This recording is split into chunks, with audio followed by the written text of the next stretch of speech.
We are talking about hip internal rotation today. We kind of already talked on our other bit about what's normal. When you're sitting, you should have 30 degrees of motion in hip internal rotation.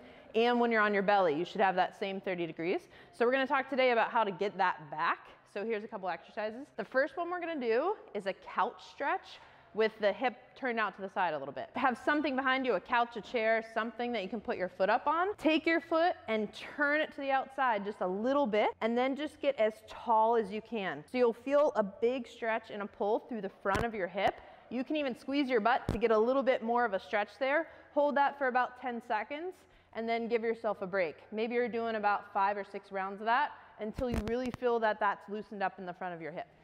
All right, so these ones you're gonna set up with your knees at 90 degrees. If you don't have this motion, you'll probably be tipped over like this. The goal is to kind of walk your hand upwards so that you're sitting tall and pushing down on the crease of your hip here. So you're trying to get that motion. If you're stiff, you'll kind of look like this, but you're trying to rotate down and sit tall. So you should feel kind of a stretch in that groin or in that hip here a little bit. Hold that for maybe about 30 to 60 seconds. You can do a couple rounds.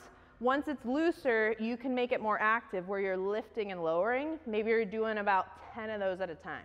So the next exercise that really helps regain that hip internal rotation is just a clamshell, but it's reversed. So instead of lifting your knee, you're gonna lift your ankle. You can use a little bit of resistance with a band just to give you a little bit more input to those muscles that help regain the range. You're just gonna lift up, hold that for about 5 to 10 seconds, and then relax back down. You can do this anywhere between 5 to 10 times. You don't want this muscle doing a lot, you want this muscle in the back doing a lot of the work. So lift up, hold that for a couple seconds, and relax back down.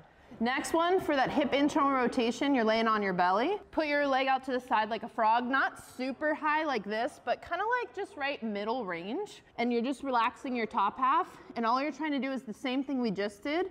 Lift that ankle up and rotate that hip. Hold for a second or two and back down. So this one, you're more so doing a couple of reps at a time, trying to use the range that you just gained doing some of the other things. So the next exercise we're gonna do, you're using a yoga block or a pillow or anything between your knees. Your feet are on the wall, and you're gonna bring your feet out to the side so that they're wider than your hip. Once you get set up in that position, you're gonna squeeze the yoga block and you're gonna do a little bridge. So the hip that doesn't wanna move is gonna kind of shift to the side. Try to keep the yoga block right in the middle so that you don't shift side to side. Hold that for about 10 seconds, really getting a good squeeze, and then just lower back down. For this one, if you have a stool nearby or a chair that is on rollers or it can rotate, you're just trying to get as tall as you can, putting your knee right in the center, and you're just trying to turn your foot to the outside while staying tall.